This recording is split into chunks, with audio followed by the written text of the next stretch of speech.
Hi, good evening. Sorry for the late start this evening. We were in another meeting that ran a little over. I want to thank everybody for coming tonight to Sharonville Council meeting. Calling the meeting to order. If everyone would please stand, we're going to have a moment of silent prayer led by Mr. Coulter, and then we'll go into the Pledge of Allegiance. Thank you.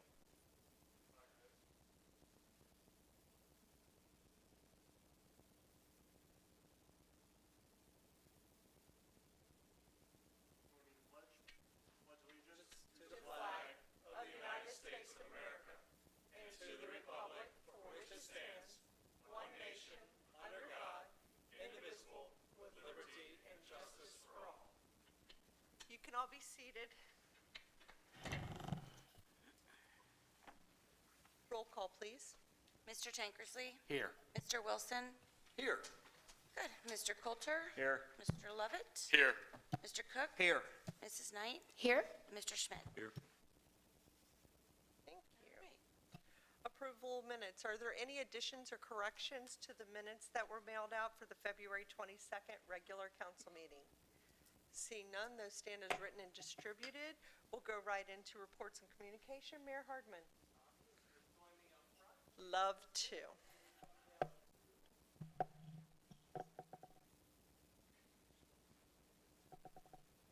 We're going to swear people tonight. Always a pleasure to introduce new members of our. He deployed again. Officer Risk is and Barrett.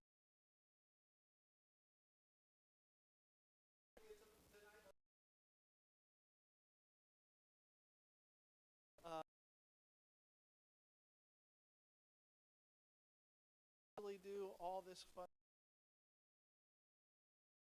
duties of the office of police officer. That I will discharge the duties of office of police officer.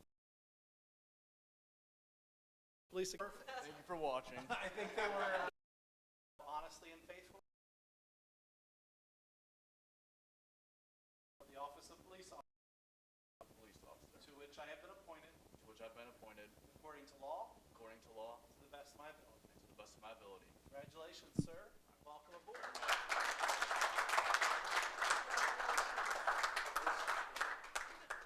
All right. Both of you come on in. Chief, come on in here.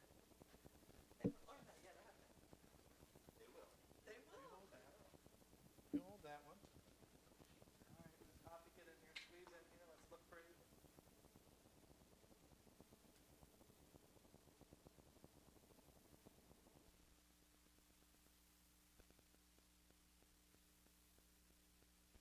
All right. They want to meet you and say congratulations. So make your way down through the gauntlet.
So we have one more introduction to make for you tonight, and that is Rachel Combs, who is sitting in the back of the, you don't Come get on to stay up, there. Come on Rachel, up, Rachel. sorry. So Rachel is our new Human Resources Director.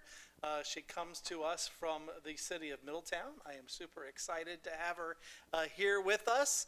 Go up there to that podium, right there where that mic is, and say hello and introduce yourself briefly and how excited you are to be joining us here at the city of Sharon. I'm very excited to be here. From the city of Middletown, previously worked at the city of Westerville, which is a Columbus suburb. So love public sector and excited to share that with Sharonville. So thank you for having me. Yay, thank you. So Rachel's been with us for about a week and a half now, is that right? Am I getting that right, those numbers right? So haven't scared her off. getting the feel of the city and what's going on here, and we have no human resources issues that she has to worry about at all. But we are glad to have her and have that role filled, and we are looking forward to great things from her. And now you have to do the line. So go down that side and then say hello.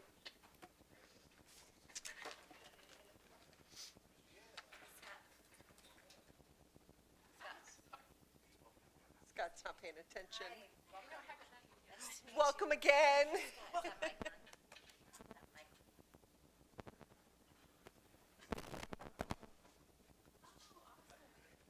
Can't get good help nowadays, Terry.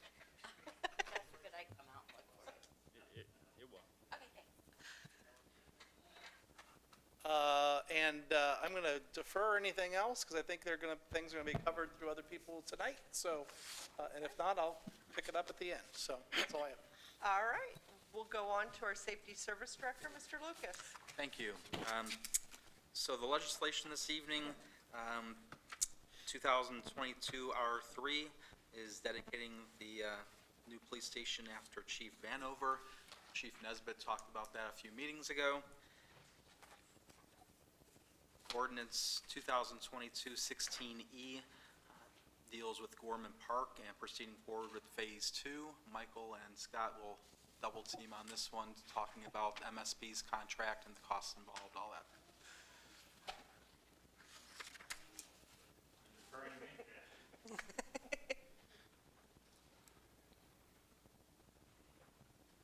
All right, this thing good? We are going to be moving forward, hopefully, with your guys' vote tonight with a contract with McGill-Smith Punchin. We've been working with them since 2018 on Gorman Park project. We've made a lot of progress.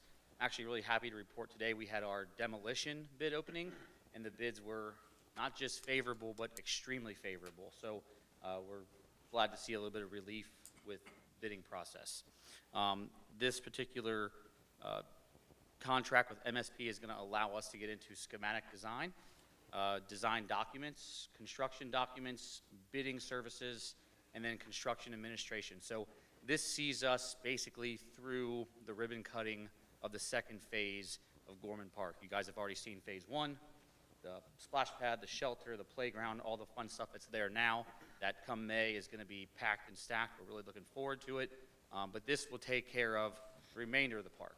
Once demolition is done, we'll move into those areas, the old pool, the old schoolhouse, areas around that old parking lot, and we'll put a bow on this park. So we're really looking forward to it. Great. Yeah.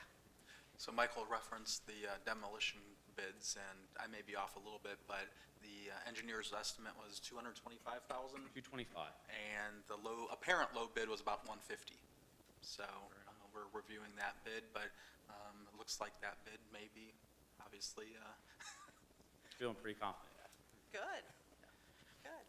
Are there any questions? So Michael, why don't you stay up and talk about 2022-18E, which is the Kemper Park fencing. Yeah, so this was actually approved for your guys' budget in 2022. This is K1 Field. For those of you familiar with Kemper, we spent a lot of time and a lot of money turning those fields into some premier baseball fields for the city. They get a lot of usage. We're hoping to get a lot more usage this year, both from SYO teams and from some outside organizations that could potentially bring us some rental revenue. This was going to be the replacement of the backstop fencing at K1 and then the fencing around the ball field itself. The fencing, if you've seen it recently, has really started to rust out in a lot of areas. There's also certain areas of the fence, once it gets stretched and pressed, the only thing you can really do is replace it. So this takes care of that replacement. Any questions? Thank you. And then Michael has one more, the donation from the Rotary Club, Resolution 2022 R5. So this is a pretty cool success story. We sat in here last year at my report to council, and there was a gentleman here from the Northwest Rotary Club that was presenting to you guys to let you know that they are interested in working on a partnership or a sponsorship for a project in Sharonville. So we were able to meet him that night, get hooked up with him, and then Carol Crawford has done quite a bit of work on this to allow us to get a playground project underway. This appeared in your guys' 2022 budget. We'll be doing some playground equipment at Gower Park. The hope is that we'll get that replaced, and then we will bring the folks from Northwest Rotary Club back in to do some type of a proclamation or a presentation. But this just allows us to accept their donation of $3,725. And they also wanted me to mention that they're planning on being there during the install to help out with some of the labor, which is great, because volunteers are always a big deal for us. So, yeah. Wonderful. Thank you so much. Thank you. Just, Busy night. just for those who may be watching in the public, it's the Northeast Cincinnati Rotary Club. Chief Nesbitt's here to talk about Ordinance 2022-17E, dealing with two items in his capital budget. These items are requested out of the 2022 budget to represent body armor purchase for our rifle-rated body armor that we keep in our cars, and the additional plates that go in our concealed body armor and the external carriers that we carry. And then the other item is, what is the other item on the list? Tasers. Tasers. So, funny thing, I was new 85 days ago. I approved a PO that needed to go before you before I could spend the money. So I'm asking for that money now. Kind of cart in front of the horse there, but our tasers, they have a life cycle, and they're at the end of that. So we need replacement parts and training materials for that. So that's the request. Questions about this? Thank you. And yes, you can do too. We appreciate it. And then finally, Chief Sunderman's here tonight to talk about Ordinance 2022-19E. Good evening, all. This is an ordinance. We're asking for an administrative assistant position at the fire department. We historically have had a similar position in that it was a clerk. We're looking to move more toward a truer sense of an administrative assistant, similar to what the police department uses. So Mark Bruce was kind enough to give me that job description, and that's what we have been working off, and that's the direction we're looking to go. I have some questions. Yeah. The vote that we're making tonight is to approve the position and also the salary, is that correct? Yes. Okay. Do we currently have, is this a salary that we currently have someone that is in this range now? Yes. I mean, this from them on the high end? Yes, Janice. Okay. Not at the police Not department, not at the fire department. Not at the fire department. We don't have anyone else in this position except for one person, and then she's at the police department. So we're gonna add one more person to that position and keep the salary schedule. Are the salary schedules that we create, do we create those as a city, or are we bound to, like, you know, what the county does is, or what the state does, or We anything? work on that during budget.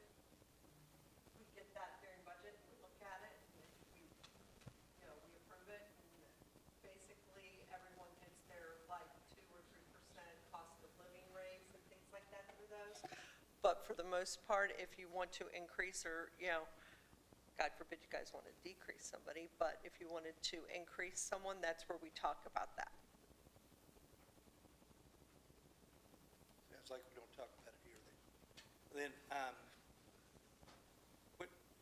Is there overtime with this position? Is it available, or is it require overtime sometimes? I would expect there to be no overtime with this position. what's your question about the salary? Maybe we can help you with it. Just, I mean, I didn't necessarily want this to, like, just open forum on this, but this salary could be $75,000 a year. Uh-huh. And for the job description and the requirements, it just didn't seem to match the salary to me. It does. If you see what Janice does on a daily basis and how she operates, it does. Now, we're not saying we're hiring anyone in at the very top base salary. We never do that in this city. That's not something that we would typically happen.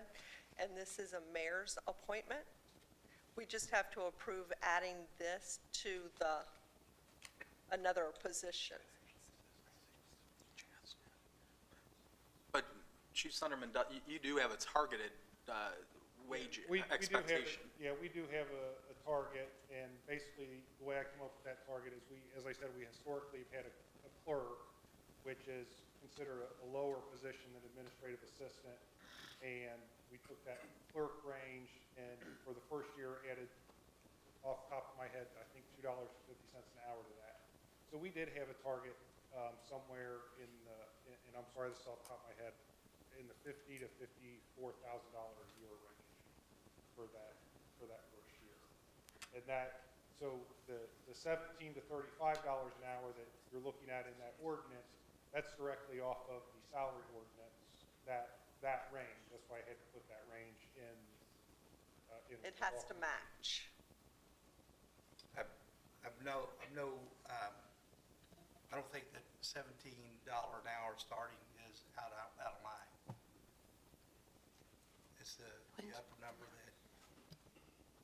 So so the pay range, we did simply to coincide with where the police administrative assistant was.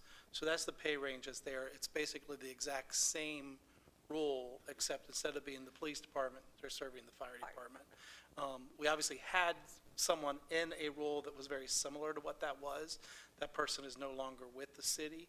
And so what we turned to, and they were in an administrative clerk position, so we had some flexibility as far as what to do with that person.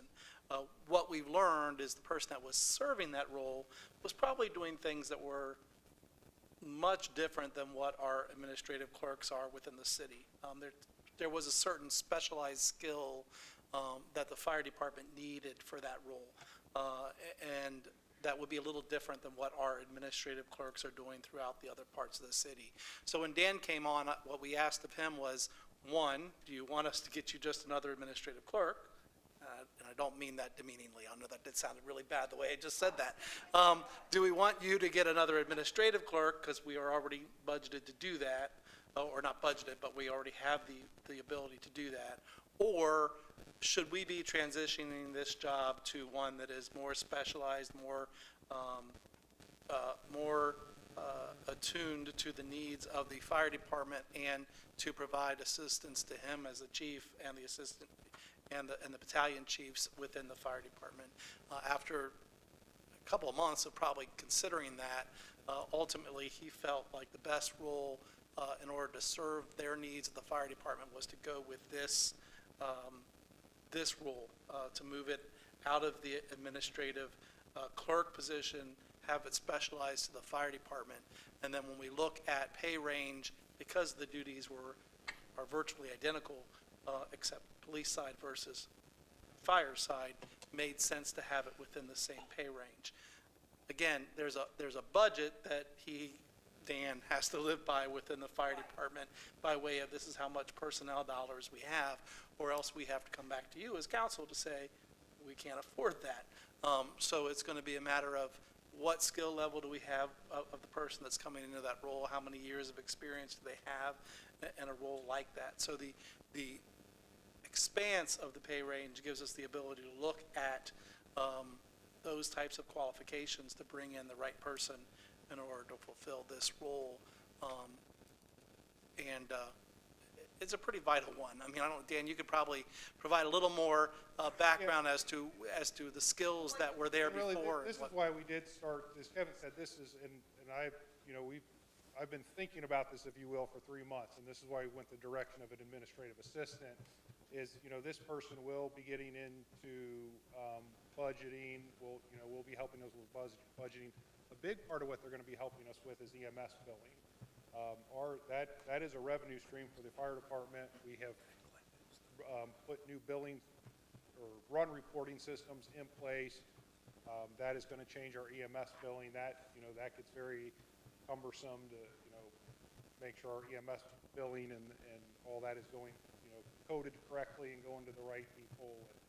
And, so there's, I hear what you're saying about the $17 an hour, versus the whatever the high end is, 35, 35.99, 35. This is not somebody simply sitting at the front desk answering the telephone. I mean, they will truly be doing, some serious administrative work. Yeah, and I was just looking at the essential functions and, trying to make a judgment, I guess, based on that, and then also the special requirements, just looking at those two things. And so, but it sounds like that we've already approved the salary range in our budget. In our budget. And so this is, We're just adding another position. That salary range is already in there under the police Right, department. right. We're just adding the same position, and we're going to include it under the fire department budget from now on and take out their clerk. They're no longer going to have a clerk. They're going to have this person. and so, and I understand the need for an assistant, and it makes sense that you have one if the fire department, the police department have one. I didn't realize the salary range, and that was what came to question. Why I asked, are we also approving the salary range with this? Because since it specifically stated in there, it sounds like that's part of the vote to me. But if that's a range that we currently have already approved, I guess I wasn't being very attentive at that time, or I'd ask those questions then. But anyway, that answers my questions. Very good. I appreciate it. Thank you. Yes, sir. There is one clarification too. The legislation talks about the job description being attached to the legislation. Typically, we don't, if there's typos within the cover memo, it really doesn't matter. But there is a typo in the second page of the second page of the cover memo under essential functions number 2. Dan put assist the fire of police instead of the fire chief with budgetary matters and assists. So there is that one typo. Fire police. I'll remember that one. Have a red, a blue, and a purple. And listen, while I'm up here, I do want to give a shout out to Kay. If anybody knows Kay, who's been our temporary clerk, and she also does some temporary work for Public Works. She has just been awesome to work with. So I think that's worth mentioning too. Thank you, everybody. Thank you. That is it for the legislation this evening. We are also going to be requesting an executive session to discuss a matter of litigation.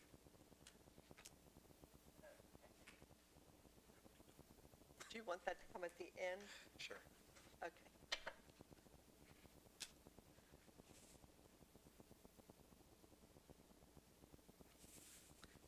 Perfect. Are there any questions for Mr. Lucas this evening? Seeing none, first and foremost, I want to wish all the ladies here that are working for us, and today I delivered out through. It is International Women's Day, so thank you all for being a part of this great organization and showing up and working with me, because I can't do this alone. I couldn't be the only girl up here. I need you. So thank you very much for that. And I am going to just remind everyone, I sent out an email about our Student Government Day. We're bringing it back. We believe 2018, that's the last time we can find anything on it. So we might expand it a little bit more and have a little bit more student involvement, more students per se, just because I don't want to miss anybody. So I have sent out letters. 17 letters went to Princeton High School juniors and seniors, and then the remainder of the 25 have gone out to Mount Notre Dame, St. X, private school or a homeschool child. So we'll have a litany of different kind of kids from different places. So hopefully they will all accept. If not, we'll see what accepts. I do need your presence on the 25th, so please make sure you make room for that dinner. If you can make it on the 26th, that's awesome. I know a couple of you said you can make breakfast and maybe sneak over for lunch or whatever, but whatever you can give that day is great too, just so the kids can work with you. And that's all I have. Are there any questions about that? If so, you can always get back to me. We'll move on to our Clerk of Council, Mrs. Buhite.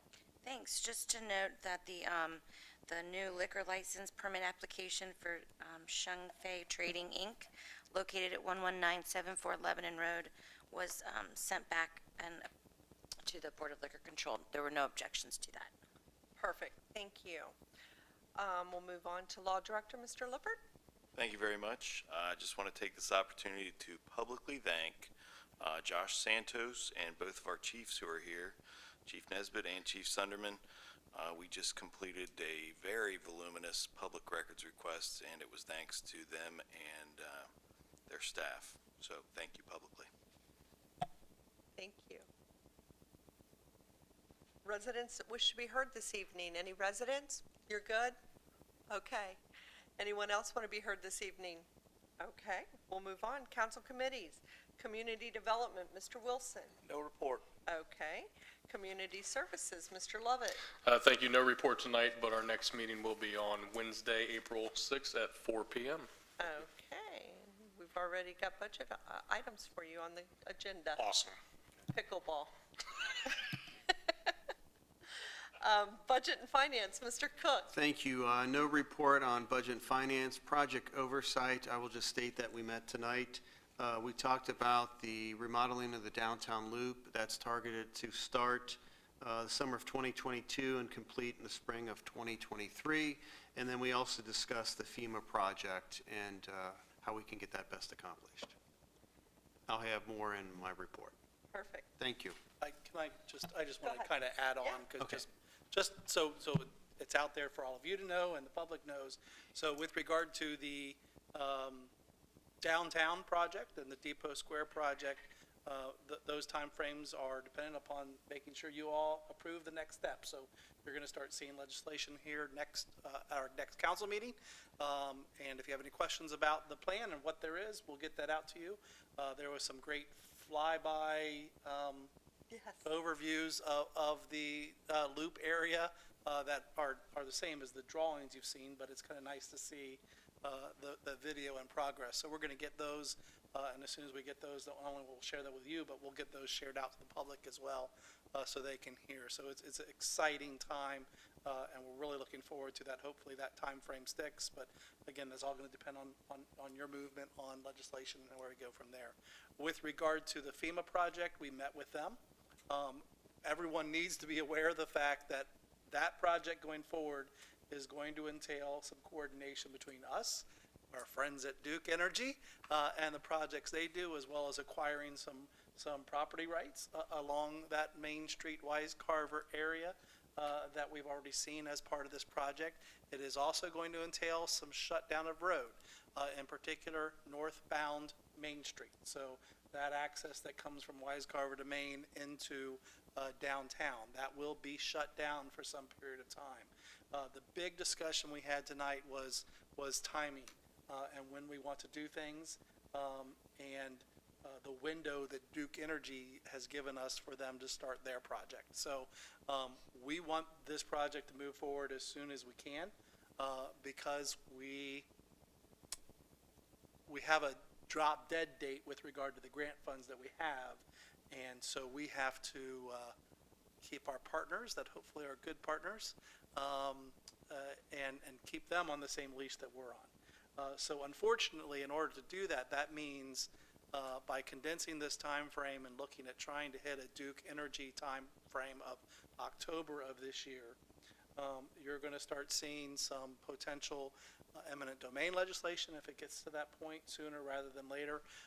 You're also going to we will have some less compact and longer road shutdown time because of the fact that we will be spanning the winter months. Again, a lot of that will depend on weather and those kind of things. But because of our need to contain this within a very specific time frame so that we can obtain these funds, we have to be done by a certain date. We feel like we need to push forward and keep this project moving as quickly as we can. And so that's why we're going to we're trying really hard to meet that first opening that Duke has given us, which is October.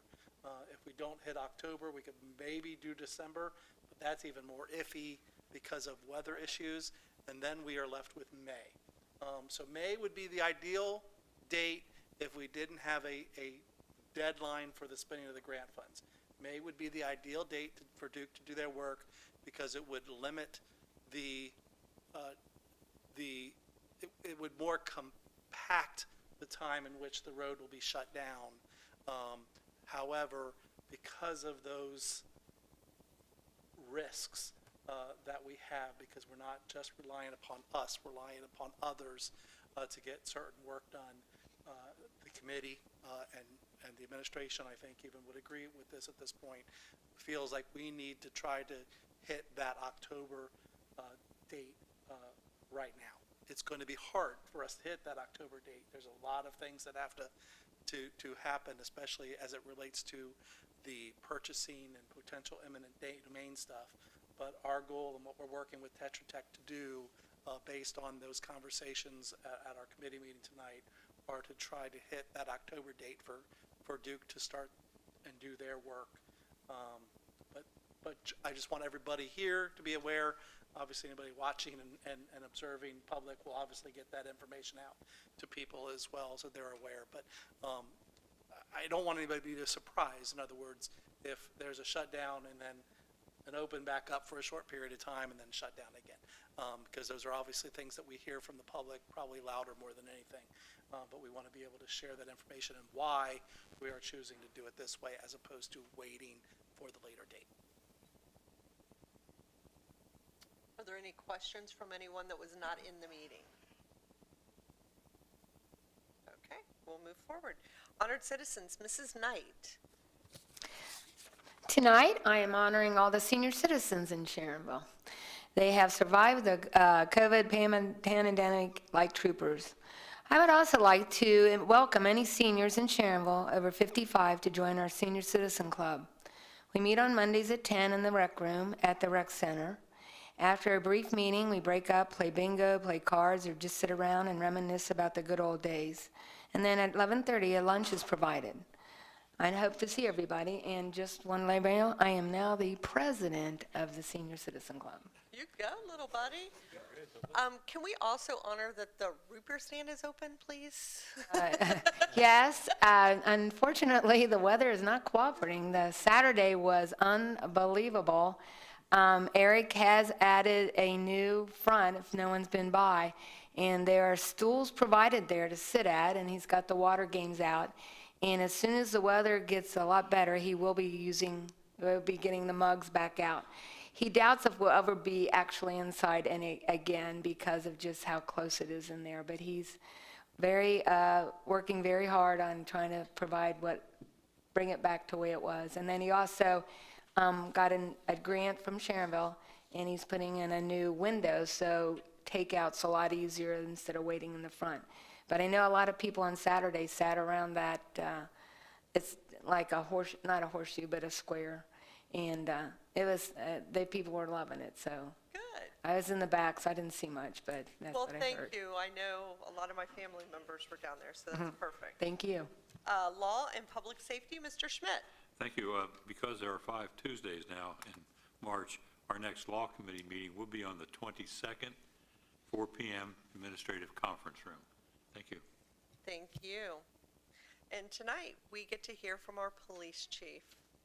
It's his very first, so we will be nice to you. We were to our Chief Sunderman. 7 minutes? I was told to keep it brief. I will do my best. You're fine. Before I get started, I did want to take an opportunity to personally thank Lieutenant Mark Bruce for stepping in as chief interim. After we lost Chief Vanover, Mark was instrumental in leading the department both administratively, but also through recovery time. It was a really hard time for us, and I hope to touch on that later in my report, but Mark was exceptional, and he put in place a lot of things that helped us get through a troubled time, and I just wanted to thank him personally for all of his effort and his time. Thank you. That was- I provided a paper report of our annual report, and Janice was instrumental in putting that together, but all the staff contributed. There's a lot that goes into making an annual report, and I just wanted to thank all of them for their time and their effort, and all the changes that I made, and all the mistakes that I made along the way as we put together a report. But to get started, my presentation is separate from that. I wanted to start just with an introduction. Policing has seldom seen more challenging times than we see today. The challenges are compounded by the loss within our department, left us struggling through the past year, the loss of institutional knowledge and experience due to retirements, and the loss of friends from cancer and illness. Left staff grieving and looking for answers. In these times, our police department excelled, supported by the power of leadership at every level. Daily, service calls and challenges, accompanied with heartbreak and loss, were met with personal strength and mutual support from leaders at all ranks of my department. Command staff, officers, everybody in a supervisory role helped us get through it. Our partners in policing have lent their support to us. Our mutual aid that came to our assistance while we were out grieving helped us meet challenges, and our command staff rallied with exceptional leadership. At the same time, all the members contributed in making heavy lifting a lighter load. The command staff moved without hesitation to provide leadership and support to our officers and our professional staff. Their sacrifices were many and their efforts extra to ensure the community never saw an impact on the professional services that we provide, regardless of the challenges we faced individually or as an organization. Commitment and sacrifice demonstrated by Lieutenant Mark Cruz, who assumed the department's leadership role following the sudden loss of our friend and Chief of Police, Chief Vanover, lent strength to the department, helping us overcome our loss. As we review the 2021 report that's before you, the successes founded in our annual report reflect the department membership and the support we received from our elected officials, the city administration, and our community as a whole. They have been by our side, and you have with each step and each challenge that we faced. For this, we are grateful. Our future is bright due to leadership like the efforts of Lieutenant Walt Cordes, who throughout the year expanded our recruitment and hiring efforts to find the best of the potential new members of our department and elevate our professional image as a leading member of the police profession. Early on, I was asked from our staff what my mission and what my direction was. And the best document that I could point to, the best advice I could give them, was to look at our mission. We're dedicated to safeguarding our community through service with purpose by providing a safe environment while upholding the public trust.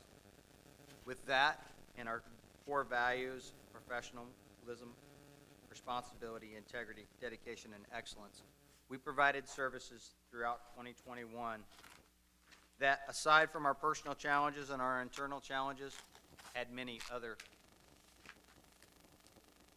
seemingly unsurmountable things that happened to us.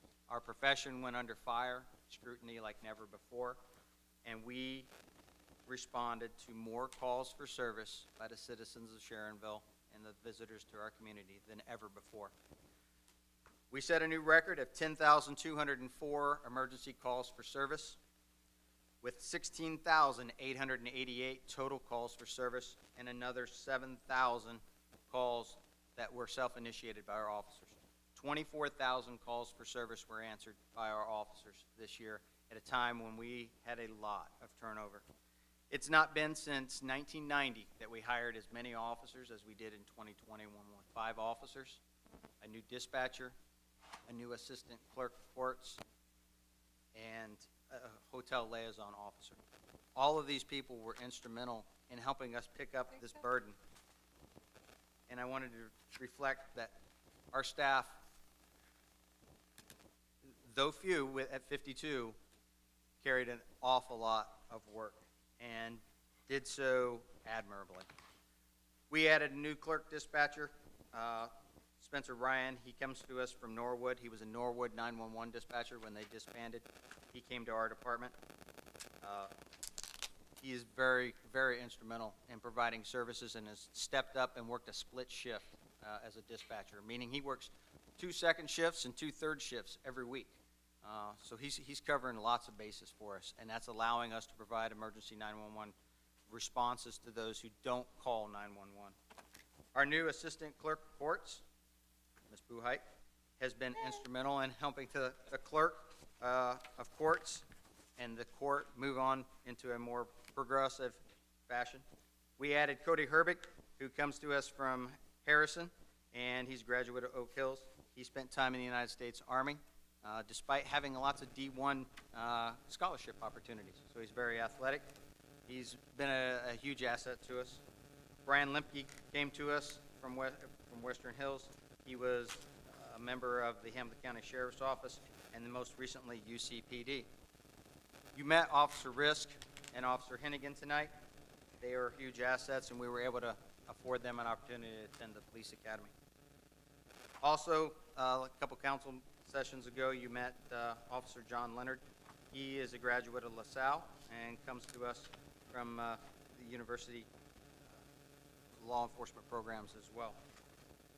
New hotel liaison was hired to replace John Cook, and that was Mike Mathis. Mike Mathis is a very experienced law enforcement officer himself. He comes through us from following an entire career with Springdale Police Department, where he went through the ranks, serving as their chief of police for 10 years.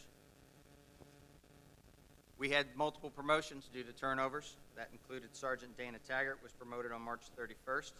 She left service as our community resource officer to take on the position of sergeant. Sergeant Dandy Lee was promoted from our K-9 handler to road sergeant, and he retained his K-9 partner, and they're doing double duties. So they're both serving K-9 services and supervisory roles. And Officer Eric Asbrock was here earlier with his crew. He got promoted, and after several years on second shift, he is still a second shift officer. Our clerk of courts went from assistant clerk of courts to clerk of courts, and Ann Coulter has been instrumental in modernizing the court's systems and progress there. She's really helped bring things together in some continuity. During Veterans Day, Officer Hugo Tobler was recognized by the SPCA for his service with the United States Marine Corps, and Dan. Oh, sorry, my apologies. That's new. That's yeah. Now I'm up to speed. How about that? So Dana, she graduated STEP program. STEP program is a leadership program that we instituted at the police department. It's kind of a pillar for our first line supervisors to attend. It's a three-week program over the course of 3 months. They do a lot of reading and writing and presentation, and it helps them get the fundamentals of leadership and skills for that. In July, one of the officers that we're currently working without was called to active duty. So Ross Seifring was called to service in the Middle East, and he is on a 1-year deployment with the United States Army as a military police officer. He is a recently commissioned officer within the United States Army, and we hope to get him back this July. But with the activities in Europe, we don't know that that's going to actually happen for us. Our retirements and significant losses in institutional knowledge included the retirement of Jason Boyd, who was a 25-year veteran of the department. He served 4 years with the DEA task force. He was also instrumental in developing the crash investigation teams that we have. He was a recipient of the Medal of Valor for his actions involved in an officer-involved shooting that happened during his career. Also, Herb Dorsey. Many of you may know him from time as a school resource officer at Princeton and at Scarlett.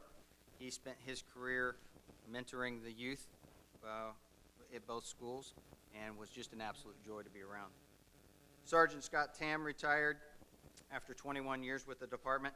He was a veteran in the United States Army, Ranger Battalion, and his time with us, he was instrumental in helping develop both the training program as a field training officer and also various other types of training and contributions that he made as a detective. Probably the hardest part of what we faced in 2021 was the loss of friends.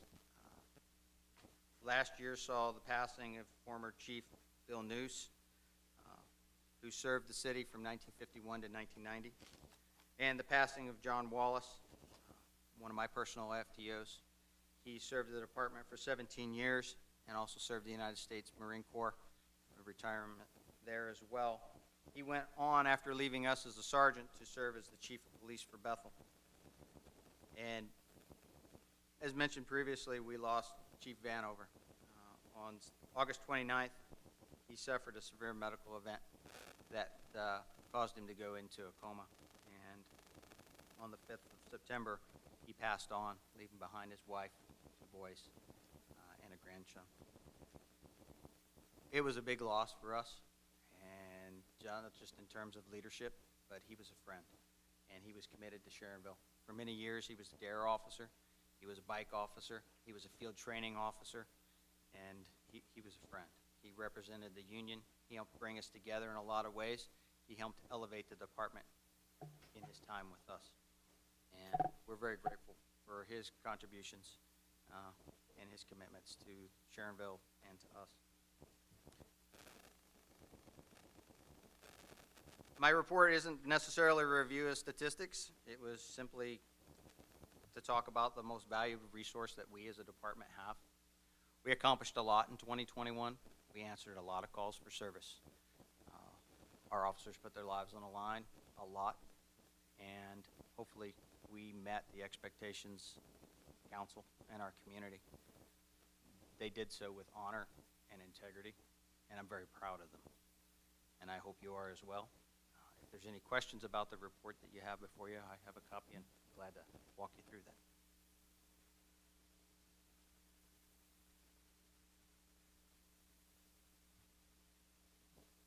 Yes, ma'am. The next one will be better, I promise.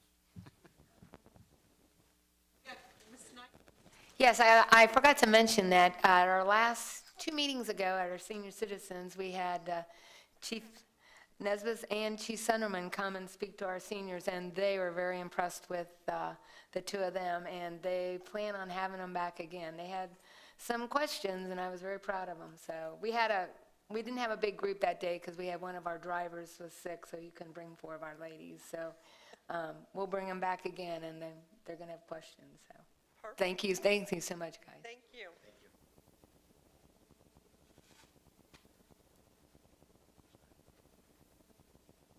Rule suspension motion. Is there a motion for first and only reading with immediate effectivity for ordinances 2022-16E, 2022-17E, 2022-18E, and 2022-19E, and resolution 2022-R05E? Is there a motion? So moved by Mr. Lovett, second by Mrs. Knight. Is there any discussion? All those in favor, yes? Yes. Those opposed, no. And that motion does carry. We'll move on now, please, to unfinished business. Okay.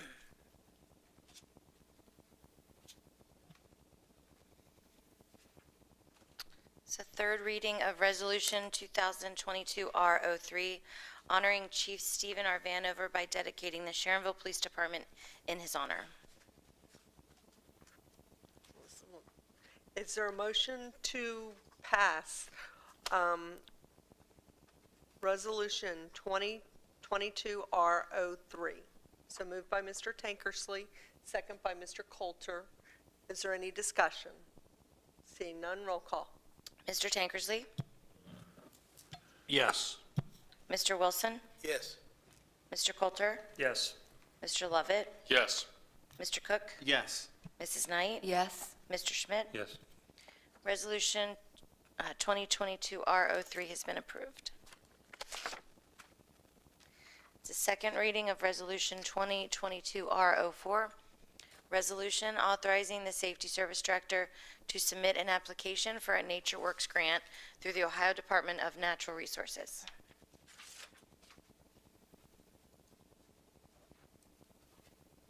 New business?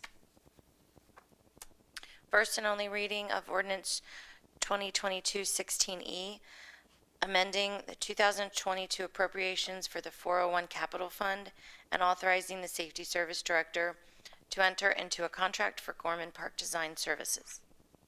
Is there a motion to pass ordinance 2022-16E? So moved by Mr. Cook, second by Mr. Lovett. Is there any discussion? Seeing none, roll call. Mr. Tankersley? Yes. Mr. Wilson? Yes. Mr. Coulter? Yes. Mr. Lovett? Yes. Mr. Cook? Yes. Mrs. Knight? Yes. Mr. Schmidt? Yes. Ordinance 2022-16E has been approved. First and only reading of emergency ordinance 2022-17E, authorizing the Safety Service Director to enter into a contract for the purchase of tasers and related items and body armor for the Sharonville Police Department and declaring an emergency. Is there a motion to pass ordinance 2022-17E? So moved by Mr. Wilson, second by Mr. Tankersley.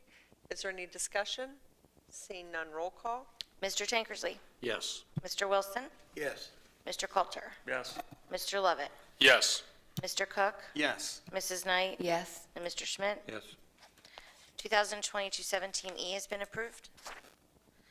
First and only reading of emergency ordinance 2022-18E, authorizing the Safety Service Director to enter into a contract to replace fencing at Kemper Road and declaring an emergency. Is there a motion to pass ordinance 2022-18E? So moved by Mr. Wilson, second by Mrs. Knight. Is there any discussion?